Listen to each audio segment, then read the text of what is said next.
भक्त पीपा, नानक तथा साधु नित्यानंद जी के पूर्व जन्मों की कथा।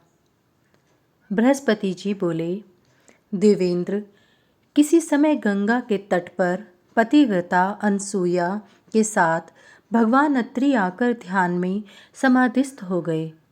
वहाँ ब्रह्मा, विष्णु और महेश ने आकर कहा, वर मांगो। अत्रि मुनि परमात्मा के ध्यान में लीन थे, अतः कुछ भी नहीं बोले। वे तीनों उनके भाव को समझकर उनकी पत्नी अनसुईया देवी के पास गए। पतिव्रता ने देवों के अन्यथा भाव को समझकर पुत्र रूप होने का शाप दे दिया। फलतः अत्रि के पुत्र रूप में ब्रह्मा चंद्रमा, शंकर दुर्वासा और विष्णु दत्तात्रेय के रूप में बालक हो गए।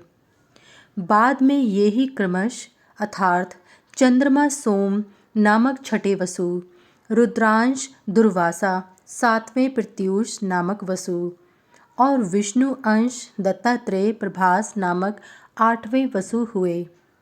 सूत जी ने कहा, मुने, बृहस्पति की यह बात सुनकर वे तीनों वसु कली की शुद्धि के लिए अपने अंश से पृथ्वी पर अवतीर्ण हुए।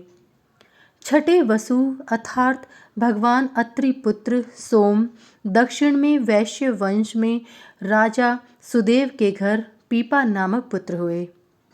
जैसे राजा ने उस नगर में राज्य किया था, वैसे ही इन्होंने भी राज्य किया और वे रामानंद के शिष्य हो द्वारका में चले आए। भगवान कृष्ण द्वारा प्रेत तत्व विनाशिनी स्वर्णमयी हरि की मुद्रा को प्राप्त कर उसे उसने वैष्णवों को प्रदान कर दिया।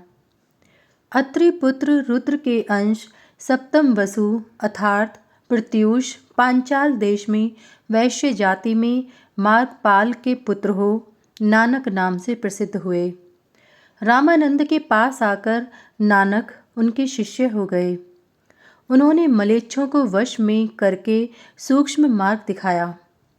अष्टम वसु प्रभास शांतिपुर में ब्राह्मण जाति में उत्पन्न हुए। वे शुक्ल दत्त के पुत्र नित्यानंद के नाम से प्रसिद्ध हुए।